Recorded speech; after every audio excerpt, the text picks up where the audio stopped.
Okay, we'll go ahead and get started. Good morning, everyone. Thanks for joining us for May's WIC Champions. We're really excited to share today that we'll be talking about our healthcare provider WIC survey that Dr. Rosemary Hunter at Vanderbilt ran, and so we will be discussing that for the bulk of the call. So thanks for joining us. All right, just as a quick reminder, I'm Ann Dobson. I'm our WIC Partnership and Outreach Coordinator. Anna Grace will be joining us shortly. We just had a WIC walk-in that she is assisting, but she'll be joining soon, and she's our WIC Referral and Data Specialist. Okay. Just for a quick glimpse at what we're going to cover today, we'll do our usual explanation of what we do here at TJC and a little background about what the WIC program is for those of you that are new. And then we'll hand it over to Dr. Hunter to share about the survey and her research. And then we'll kind of wrap up with TJC's survey and focus group updates and upcoming events. Okay. So for those of you that join us regularly, you are probably very well aware of this, but for those of you that are new, just to give you a quick overview of what we're doing here at TJC, we are working with SNAP, WIC, and the child nutrition programs. We are providing direct client services, and then we are doing policy advocacy and advocating for the improvement of these systems and figuring out where barriers lie and how we can remove them. So we appreciate you joining us today to talk specifically about WIC.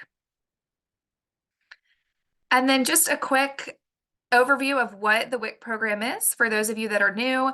WIC is the Special Supplemental Nutrition Program for women, infants, and children.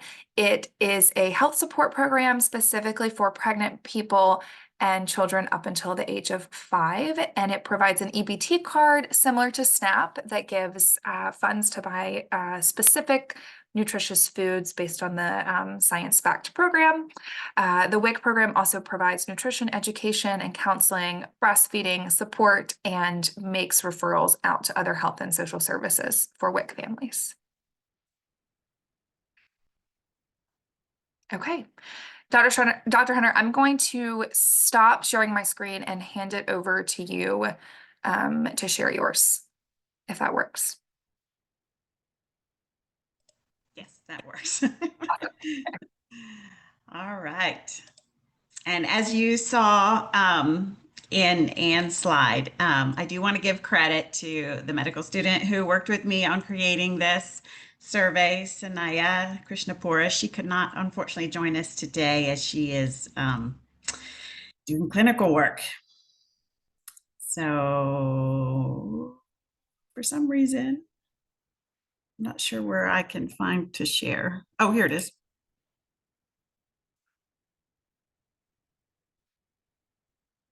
All right.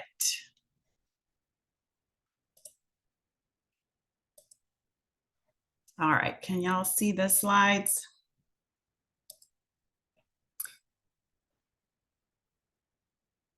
Is that a yes? Sorry, I didn't. Yes. Okay. We can see it. Okay. All right, very good. How about now? Is that okay still? Okay, wonderful. Yep. So I wanted, as part of the WIC Chow grant and my work with the TJC, we did want to do a survey of healthcare providers and their understanding and current connection and referral patterns to WIC. And so we did that. We opened it up a little bit after Thanksgiving, probably just early December, and then ran it through till around Valentine's Day, just to make sure everyone had appropriate time to fill it out. And so I'm going to go over those results, and then I want to have a little bit of a dialogue about how we could improve or help you guys as healthcare providers working in a clinic and reinforce those connections to WIC. So a little bit about our survey methods. We did run this through the IRB at Vanderbilt, so it is an IRB approved study. We did run recruitment by email. We recruited participants through different organizations that are listed here, with a little bit of an emphasis on pediatricians, because of course that's the arena that I work in. But we also did open it up to other healthcare providers through TJC's listserv, as well as the Tennessee Charitable Care Network. So this was able to broaden our reach to OB clinics or other clinics that served a high need population, including pregnant women and young children. We did model our survey after another one that the FRAC group, or FRAC, had done in assessing healthcare providers' screening practices for social needs. It took about 5 to 10 minutes to complete. We had about 15 questions in all, some more on just their current practices, their attitudes about screening for social needs, yeah, more or less kind of what they were doing currently and any suggestions they had about improvements. So we had 70 respondents. And eligible respondents were anyone who was working in a clinical setting. So that could be the front desk staff, social workers, nurses, physicians, anyone who potentially is coming in contact with these patients and then could help facilitate a connection to WIC. So we're going to start in on our responses. So in terms of overall types of healthcare provider, we had a predominance of physicians and nurses answering the survey. So I think it was 19 physicians and 20 nurses. And then we had a smattering of other providers, including 7 social workers, 7 midwives. In our other category, we had a doula, community health workers, and a medical student. So of the 70 respondents, I thought we had a pretty nice variety of folks responding. And then in terms of the counties, that was one of the questions. What county or counties is your practice based? Because some clinics might have more than one location. We had a wide number of counties, about 28 in total, but it was clustered in major metro areas. So the #1 responses were in Davidson County, but Knox, Shelby, Montgomery, and Hamilton and Tipton were also well represented. In terms of the types of practice that they worked in, there seemed to be a good number of academic or hospital-based employment practices, but also a good number of community-based clinics. And then the other responses were quite a few, and you can see here on the right what types of communities that they practiced in. So quite a nice variety. In terms of assessing if the respondents were seeing a WIC eligible population, we asked about if they accepted TennCare, and the majority did accept TennCare in their practices. So they are meeting that income eligible population.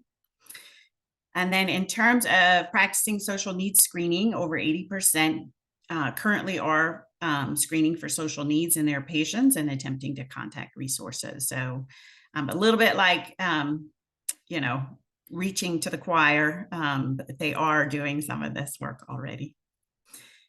And then in terms of who did they have on staff to respond to positive social needs screenings, you could pick more than one response, but social work was a prominent response. So they would have embedded social workers, but it actually went along the gamut, and they even had a good number of nurses, physicians, and even other respondents there on a lot of community health navigators, potentially connecting folks to WIC as well. And then in terms of what social needs the practices do screen for, the respondents could pick more than one category. So a lot of them were doing more than one. So this is, the graph represents a proportional response to each category. And most providers did screen for more than one social need. Just in terms of food insecurity, 88% of the respondents did screen for food insecurity. So they are already doing a good job of connecting families to food resources, which is great. But like I said, proportionally, it's pretty even across the board. A lot of people are doing housing, personal safety, transportation, financial insecurity, and others like that.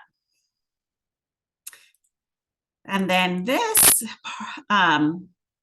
graph is indicating the sort of an attitude assessment of providers to see if they were in agreement with the following statements. And I thought it was interesting that 94% of respondents agreed or strongly agreed that healthcare providers do play a role in screening and connecting to resources. And about 67% of providers agreed or strongly agreed that the practice is familiar with their community's food resources, which actually, you're still talking about a third who are not as familiar with their community's food resources, even though a lot of them are screening for food insecurity. So we want to raise that comfort level as well on where to connect folks.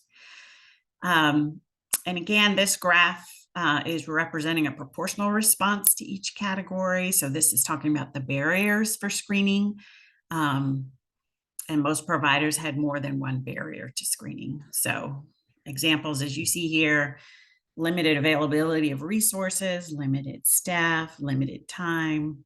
And again, we have a good representation of a little bit of unfamiliarity on what resources to send patients to. So it did kind of go all across the board. And then if you didn't have a lot of resources in your area, that may affect what you decide to screen for, right? Because if you don't have anything to offer when you get a positive response, that would inhibit people often from asking that question. Most of the respondents knew of WIC, over 90%, which I think is quite good. And then on our next question, most did encourage families to participate in the WIC program, so that was very encouraging. If they screened for food insecurity but didn't connect to WIC, we had another category, and people were able to answer and describe what the barrier or problem was.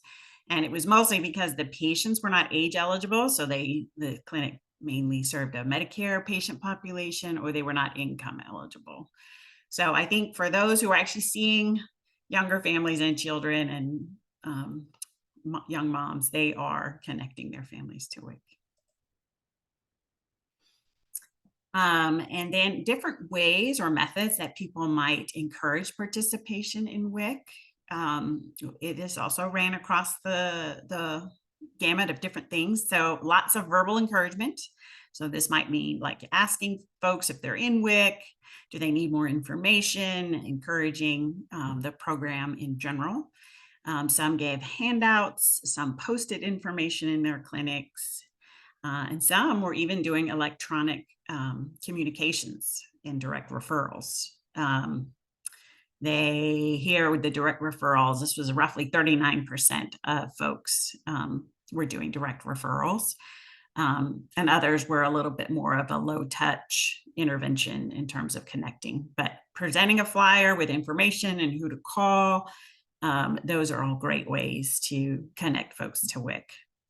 And of course, some of this is a little bit up to individual interpretation. If they consider handing a flyer with the phone number on it to be considered a direct referral, or if they consider that more low touch intervention.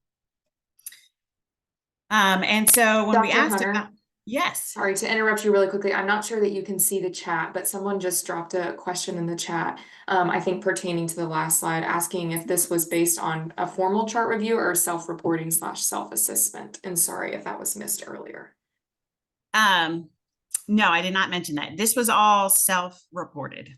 This was not us examining their practices. It was them just reporting what they're doing. Yes, that is correct. Sorry, I can't see the chat right now. I'm in a presenter view where it doesn't show up. So, all right. So,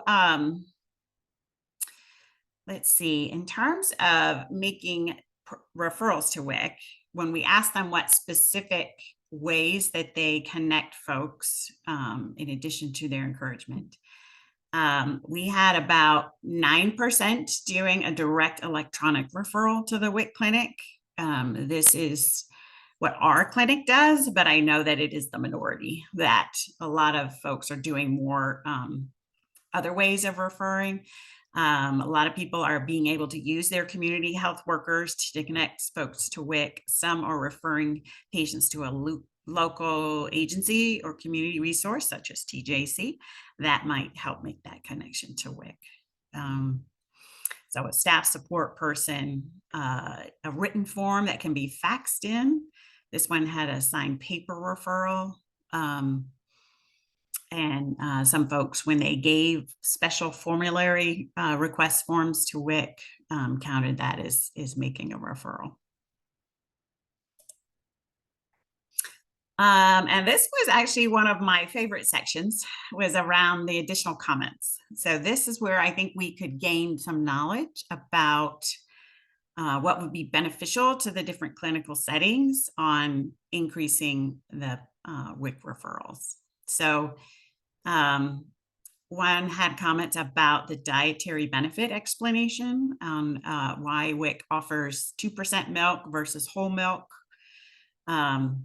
And I have to confess that even myself, I have written for whole milk on certain patients who are underweight. I'm not actually 100% sure what happens on the other end if they're allowed to get that benefit. But hopefully someone on the call from WIC can help clarify. I loved that this one up the top left talked about wanting flyers and posters for their clinic. And then they had a great suggestion about an online training for case managers, social workers, or anyone, honestly, in your clinical setting that is charged with making the referrals, that if we had potential training for them to just sort of streamline the process a little bit, that potentially they could benefit from that type of education. So those were very helpful comments. All right, so I want to transition a little bit to talk about, because we've been fairly successful in developing the WIC referral program in our clinic, which I know is a bit of a reach for some people, but we always want to sort of work towards what would be the most efficient and easiest way to do it at your setting and what works for your patients. And so we're going to walk through a little bit of your understanding of the, when different clinical scenarios come up, what are the potential options to do? And then we're going to walk through how you might sort of improve what you're currently doing, since most of you are already doing some version of WIC referrals, and strengthen that program up, or start it if you haven't started it yet. Dr. Hunter, once again, there's a couple of questions I'm going to read out to you that really you're about to get into, but the first one is asking about how a direct electronic referral works, and that seems like the best way. And then the next question is similar. Can you explain how the e-referral works and how others could be encouraged to do that, which I know we're about to get into, but anyways, just those are the most recent questions. Yes. So the way that our clinic has done it is we use our EMR. There is a way in the electronic medical record to send, we built it out in our EMR, connected with our local WIC office in Davidson County. They were able to create a fax number for us. They, of course, have other faxes numbers as well, but for our program and our project, we had a separate fax number so that they could know that it was coming from our clinic, because we're actually going to be reporting out on our numbers of who we're able to refer. But in general, through the EMR, you can create a templated letter that the social worker would just click to create the letter, and puts in the fax number and sends it off. So even before the patient leaves the clinic, the referral can be sent. And in our templated letter, we did share with the WIC program the patient's name, date of birth, phone number, caregiver name, and preferred address. Our EMR was able to pull in a last hemoglobin and measurements, because this is often helpful for WIC. That being said, if your institution is a little bit wary of sharing any specific patient information other than name and phone number, that's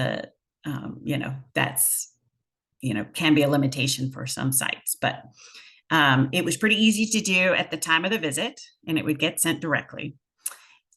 We actually changed during our project how we made the referrals, and so it is now an electronic opt-in. When they check into our clinic, the patient is answering some questions at a kiosk, and one of them is, are you on WIC?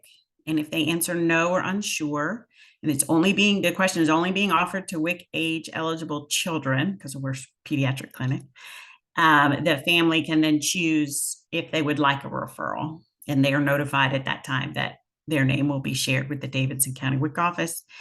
And so a report is run out of the EMR every 2 weeks, and that list of referrals or people who've opted into referrals is then sent securely to the WIC program. This is a little higher human touch involved, because you have to pull the report, secure it before you send it. The first method we used was dependent on them being offered the referral and them opting in with a sort of verbal, and then we could do it within that visit's EMR. But again, that's somewhat of a high human touch as well. It would be great if this were like electronic, someone clicks a button and it goes right to them, and that would be it. That would be ideal. But that is different. I mean, I guess it depends on what your system and your level and your WIC office is capable of. So ours did use fax, either through the EMR, or the other way that we moved to is by email. So a list is printed out and shared by email in a secure manner to the WIC office. So there is some human touch still involved. Did that answer the question? Yes, thank you. Thanks so much. Sure. And, honestly, since 9% of folks were doing this who were in the original survey, I mean, I wonder, there's probably other methods of doing this that we could maybe troubleshoot with. All right, so here is just sort of a little clinical scenario you might come across in your clinic. So Andre is a 2-year-old brought to his checkup by his grandmother. His mother has been hospitalized due to some chronic medical conditions. The grandmother is running into some food insecurity due to a limited income. And then she currently does not have a lot of supports and does not have citizenship documentation. She sees the poster in the clinical exam room. And she knows that Andre is of WIC age eligible.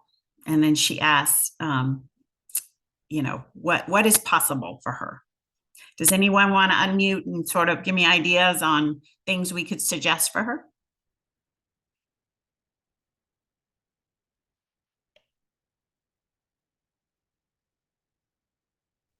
Well, she is WIC eligible, even though she's undocumented.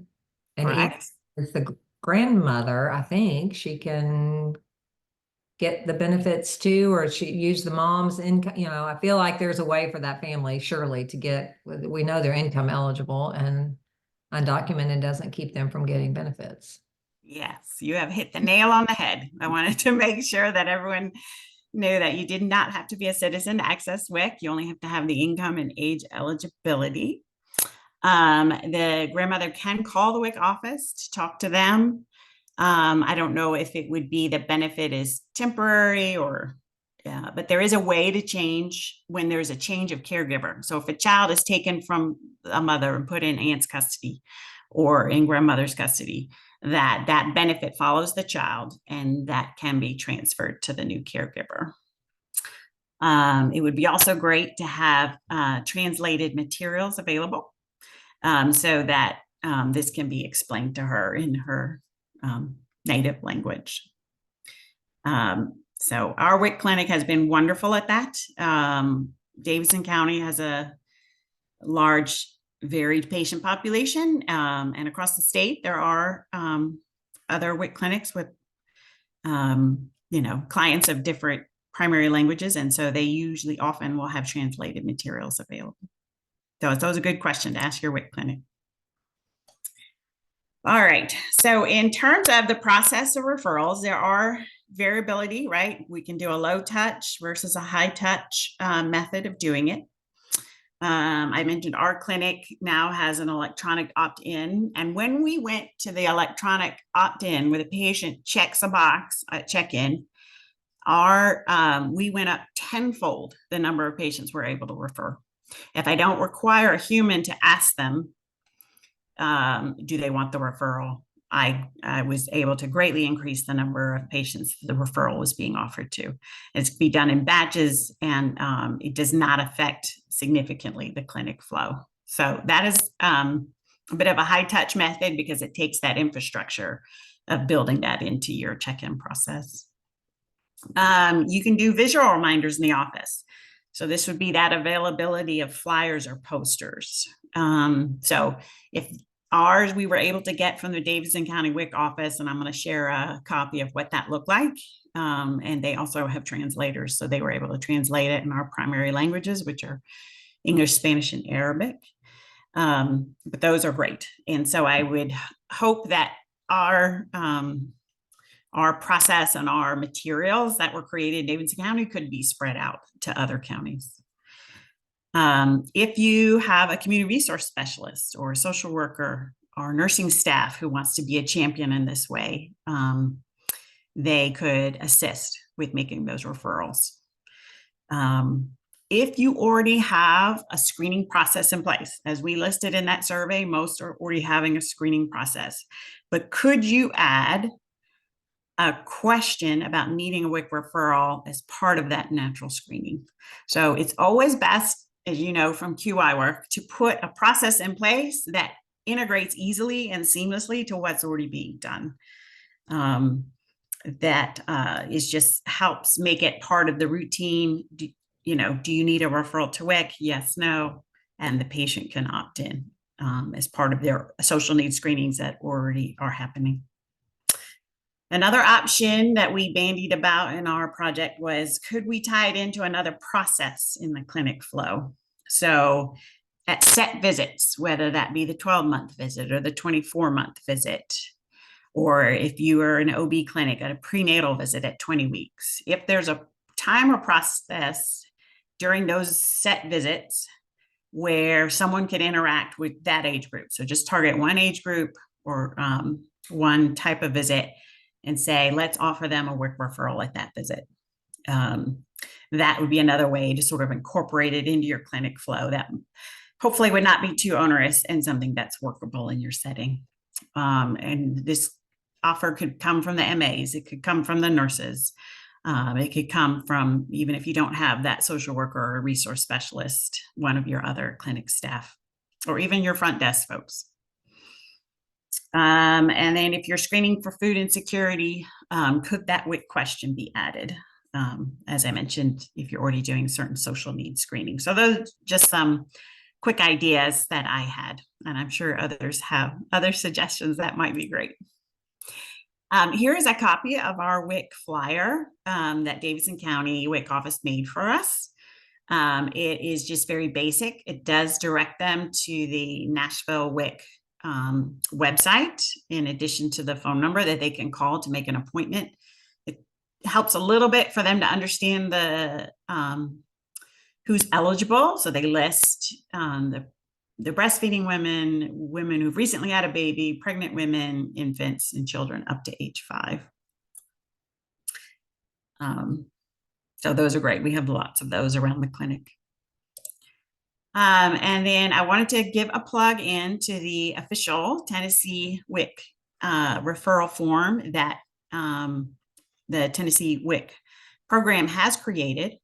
You can have these pre-done up and maybe with your clinic name, phone number at the bottom.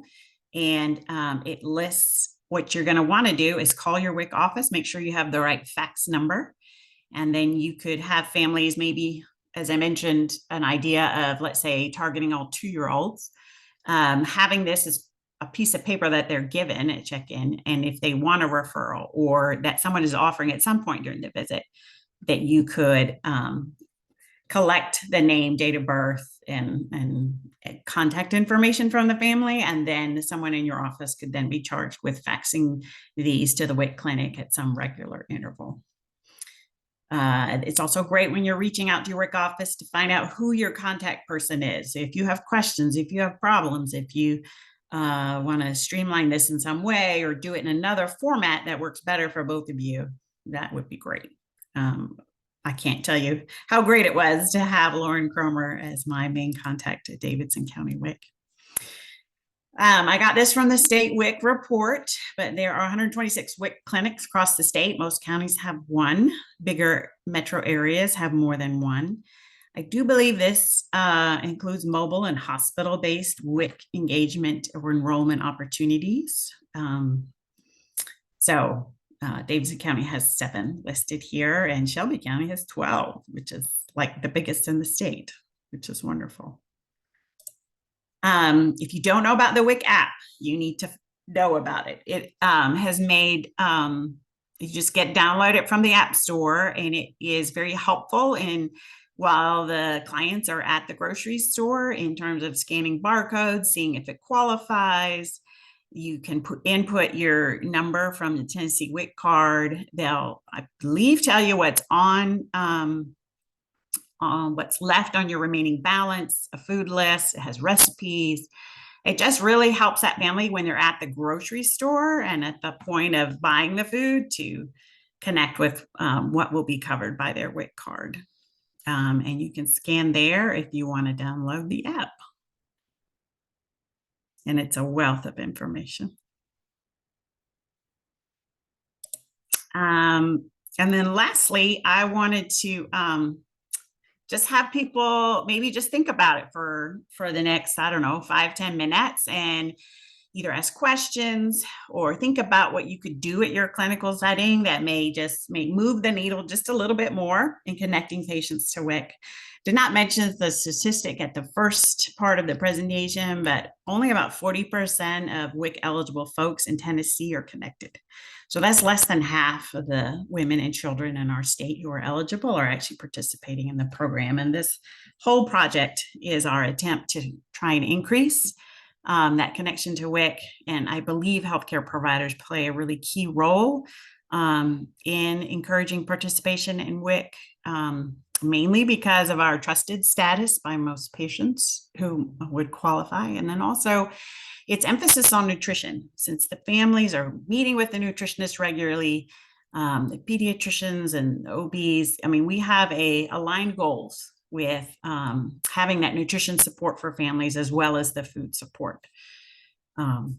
So we are great and aligned partners with what our goals are. I do want you to be realistic and start small. If you don't already have a program in place, if you already have a program in place, maybe there's a little tweak that you think might help be able to increase your WIC enrollment. So let me know what questions you have, and we'll see if we can troubleshoot some potential answers, or if other folks have something that has worked at their center, you know, what that looks like, and what you think you could share with us.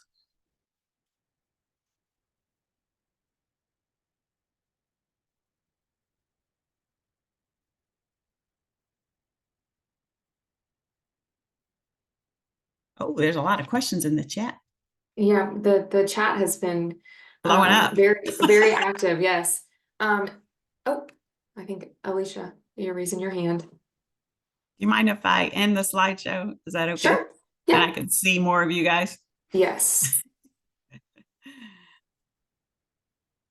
Oh, Alicia, what question do you have? You can.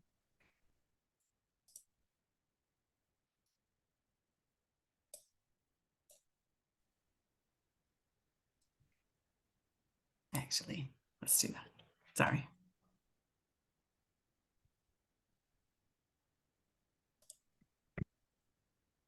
Hey, Dr. Hunter, this is Lauren. I'll say something. Yeah. I will use, it's just something, and again, it's really hard. Like I've been excited to work on this project with you. And I know initially when we started it, we were trying to really focus on like the older kids, the 2 to 4-year-olds. Yeah. And I just want to say that looking back between 2023 and so far in 2024, our 2-year-olds have had an increase of 16% and our 4-year-olds 13%. But we've had a 21% increase in our 4-year-olds since 2022. And so I will say I've seen a lot of families, where they were on WIC and they weren't anymore, but because they went to that appointment and there was someone that was able to either through the kiosk self-check-in or through the nurse or the physician referral, like they got back on WIC. And so I really do think that we are, even though I can't kind of prove it, like I think we really are seeing those older kids come back on where they kind of were on initially.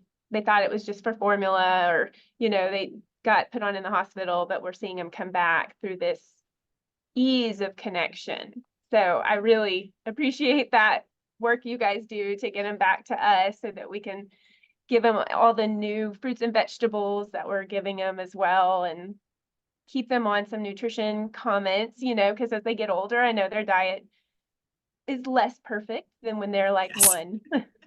Yeah. Yeah. So It thank happens- you. It happens in my household too. Yeah. They get a little pickier after that first year. Uh-huh. So, yeah, no, it's great. And I'd love to see increased enrollment across the board. The suggestion to target certain age groups is really, it's just might be helpful for those who are just starting out and want to maybe start small, but now as we widen it, of course, it really can help everybody in the WIC age eligible population. And Alicia, yeah. I was just gonna say, number one, Alicia, it looks like you're unmuted, but I don't think, at least I can't hear if you are speaking. I don't know if anyone else has been able to hear her, but it looks like there's a couple of questions. Hey. Oh. Alicia? Hey, Anna Grace. Yes, Yeah. thank Hi. you. I had Okay, to do the star. I had to do the *6 to unmute in addition to the unmuting. So, anyways, thank you for bearing with me. I just wanted to say thank you so much, Dr. Hunter, for just working with TJC and trying to connect the families. I really enjoyed your presentation. Just thank you for your work on this healthcare provider survey. It's great information. I'm really looking forward to the vendor and eligible individual surveys coming out soon. So very thankful for you guys' role in that. And just, I love your passion, Dr. Hunter. So it's, I just very appreciative of it. And thank you so much for the shout outs with the healthcare provider referral that you shared on the screen and the WIC shopper flyer. And I know we've got lots of great folks all across the state in WIC that's answering a lot of questions. So thank you all for dropping the links to our tn.gov/WIC website that houses our WIC referral form, the WIC shopper app, flyer, along with the link to locate your local clinic with their contact information. So it's full of information. And so if you have any suggestions of how we can provide more resources to healthcare providers, we are ears and we are on this call to help better understand how we can connect more families to WIC. So thank you all for joining this morning. And thank you so much. Yes, thank you. Thank you. I think we all have the same goals of connecting families to WIC and eating healthier diets and getting the benefits that they're eligible for to help support healthy families. So what questions else do you find, Anna Grace? Well, it looks like there's been a couple questions about the healthcare provider WIC referral form. And I think, there are obviously healthcare providers on the phone, but there's also lots of people who work for various community organizations across the state that are also helping refer clients to WIC. And so, anyway, sorry, I was looking at the chat again to make sure I didn't miss anything, but I'm wondering with all of the surplus of WIC staff that we have on the phone, if maybe this question could be answered.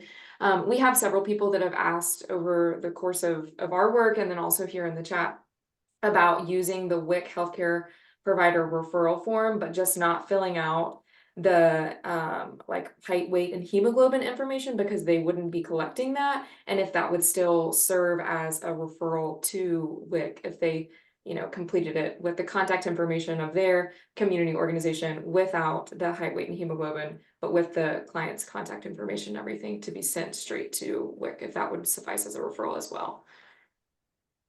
Yeah, absolutely, Anna Grace. That would be just fine to fill out whatever information that social service or provider has. Absolutely. Amazing. I've thought that was the case, but now I'll say it with a lot more confidence. So thanks.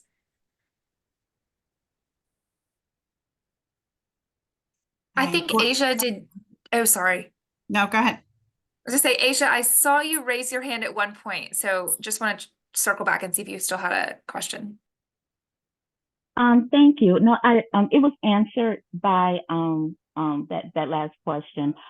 It was that if an early child care program could use that electronic referral form, but not having that, you know, that medical information with the could we still use it to refer a family to WIC, and with that missing information cause a delay in the referral process?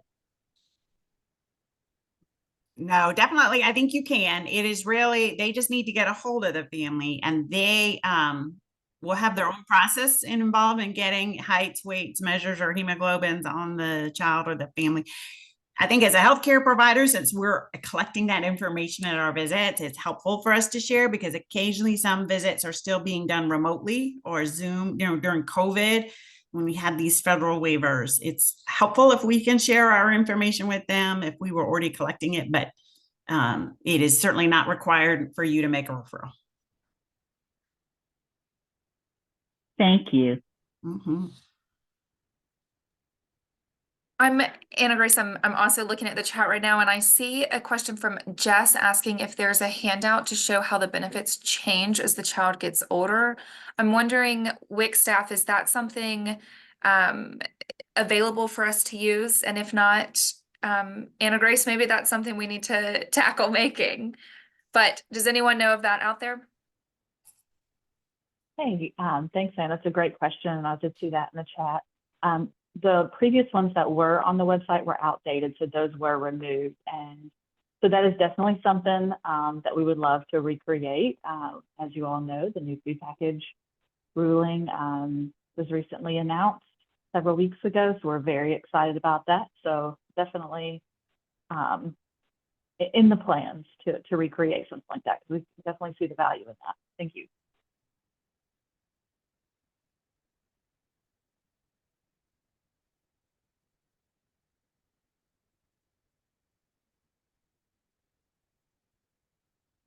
Looks like in the chat we have a lot about the Shopper app being in other languages, which is wonderful.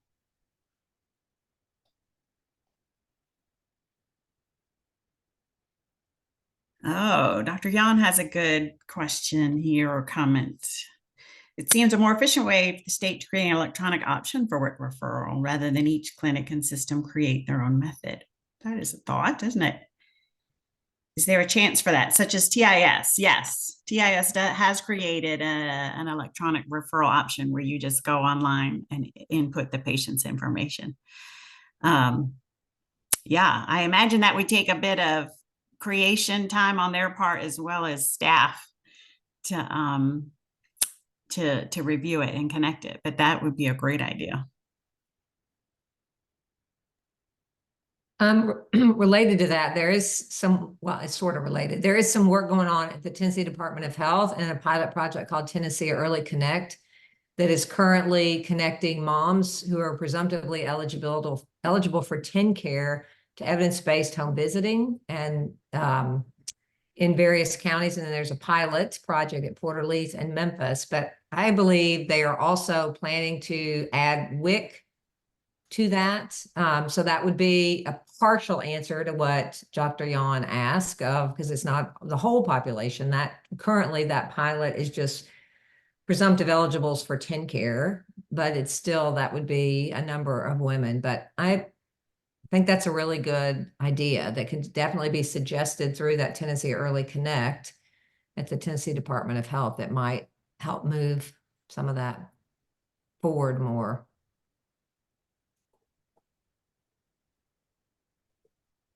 And is that program for pregnant women who are being enrolled in TennCare to then cross-reference to home visiting and WIC? Yes, right. Currently, it's Okay. just home visiting, I think, but I do think they are working on WIC. Yes, it is a small subset of the whole population. It's pregnant women who are presumptively eligible for TennCare. Other programs, yes. That's great.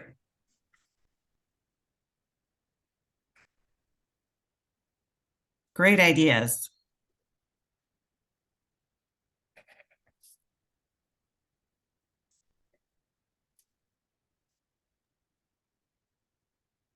Anything else people want to work on?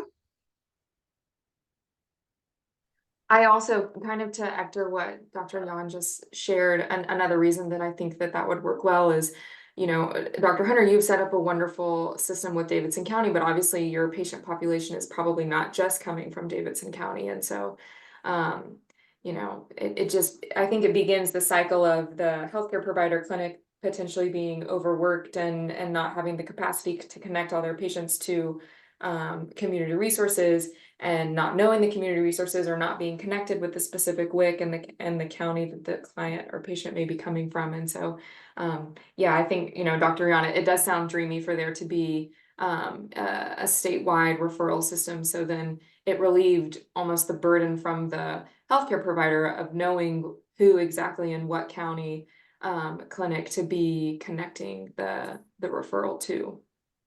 So that was just something I thought about. Yes. And so for our clinic, we do have some patients opting in who are in other counties. And luckily our liaison, Lauren, and Chloe are connecting those patients as well. So if they're not in Davidson County, they are offered to information and how to connect to their local county. So they know that at least somebody is listening on the other end and helping that connection.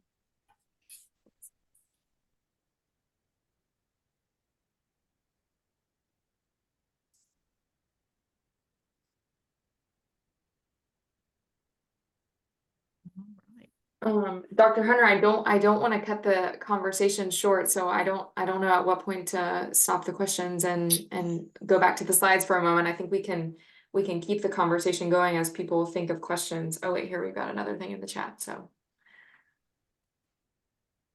William Fight said, one thing I really want to do is get it where we can print off the benefits list in multiple languages. My colleagues and I make sure participants are aware of the WIC Shopper app, but it would be nice to be able to print out their benefits in the language to be positive they have it. I also think that's a great idea. I think some of the other things that we're getting into in this project specifically is the shopping experience, both from the participant perspective and the grocer too. And because we know that can be oftentimes confusing. Part of the WIC experience, and maybe a reason that someone decides to drop from using WIC. Yeah, I think when we get our client survey completed and we can see, you know, what are those barriers for their continued participation, that'll be helpful. And it does take a lot of IT input in making these systems work.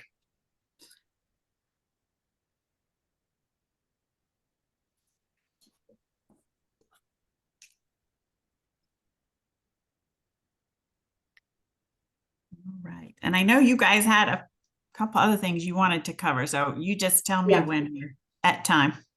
Okay, well, I'll go ahead and share my slides, and if anyone, feel free to interrupt me and kind of we can shift back to Dr. Hunter's presentation and talk about that more. But we'll just run through the rest of this really quickly. Okay, and do we already have no more chats? Okay, all right. So we've briefly mentioned all of this stuff, and now suddenly okay, here we go. I was on the right page. So in addition to the surveys that we've mentioned, TJC has officially started creating or hosting focus groups across the state. And so we have several coming up in the months this summer. And we completed our first one a couple of weeks ago in partnership with Latino Memphis in Memphis. And that went awesome. We had a group of individuals that were all eligible for the WIC program, but for a variety of reasons were not participating in the program. That included just general lack of information about WIC, misconceptions about their eligibility. Because we hosted it with Latino Memphis, it was a group of individuals that preferred to speak in Spanish. And so there was also some fear around immigration status and enrollment in WIC. And so it really highlighted a lot of the things that we have seen brought up by partners and clients across the state, but it was very informative, and we're hopeful that the rest of the focus groups will fall in that same vein. We're hosting one in Knoxville here in a few weeks. And then in June, we'll be hosting one in Chattanooga with Chattanooga Head Start. Later in June, also in Nashville with Turk, our WIC Child Grant partner. And then in August, we're gonna do a focus group in Sequatchie Valley.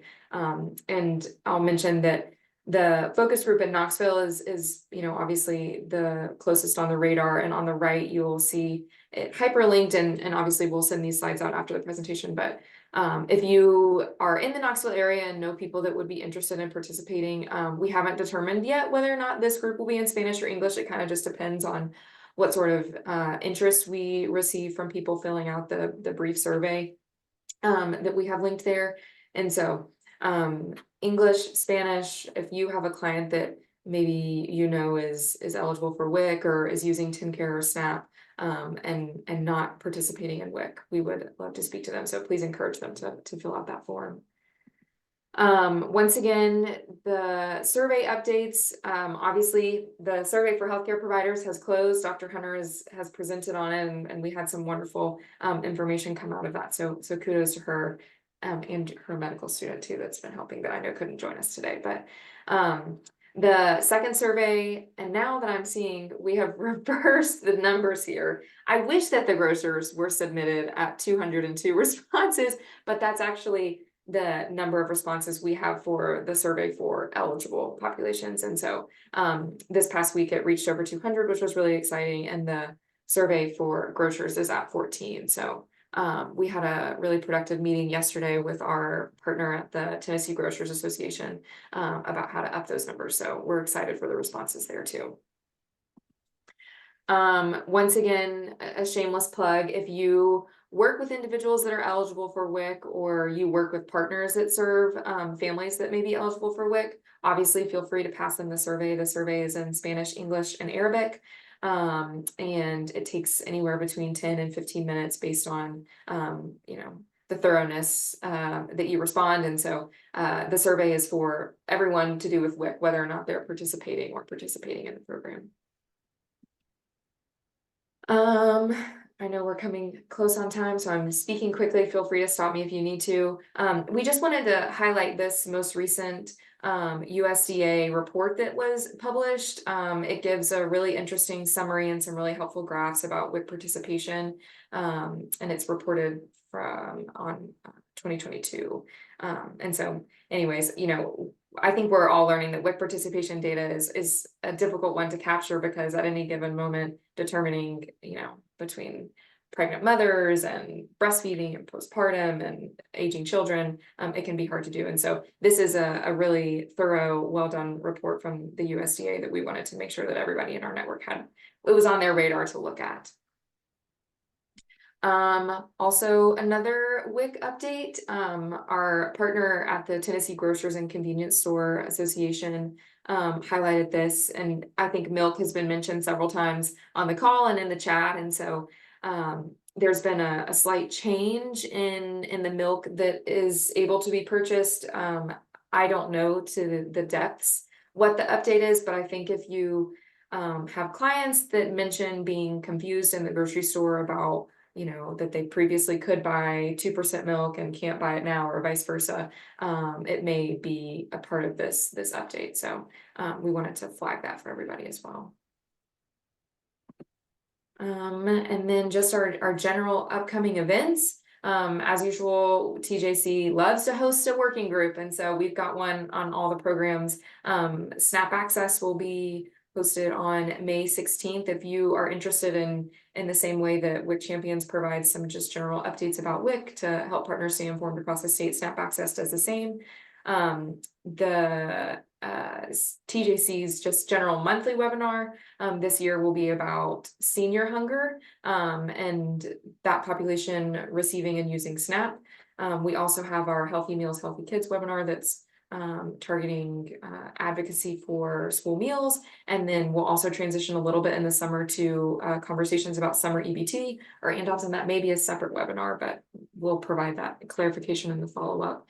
And then last but not least, our TJC is hosting an anti-hunger just regional conference for one day on May 21st from about 8 to 5 or within those hours. We'll be hosting it in Knoxville. TJC has done these historically across the state. And so this time it's in Knoxville, which I know all of you are not in Knoxville, but if you find yourselves in that area, we would love to have you join us. It's just a free day-long event where we'll be talking about all these different programs and the work that's being done across the state.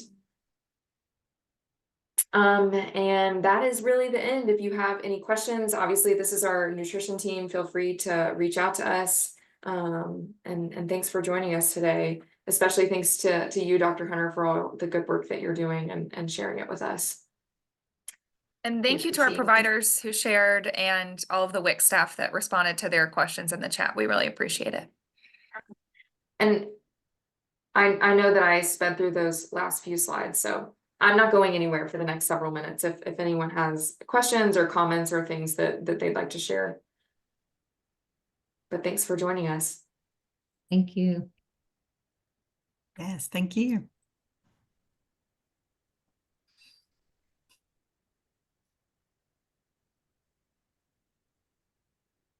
Dr. Hunter, you got another shout out.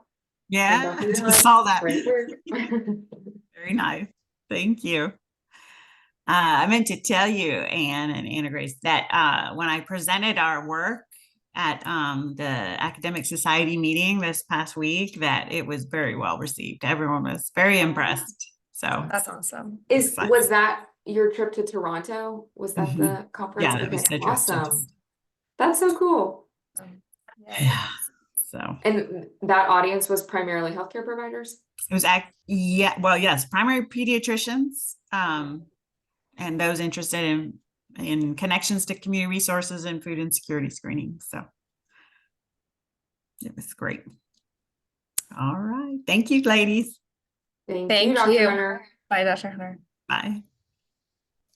And Dodson, I guess we can stop the recording.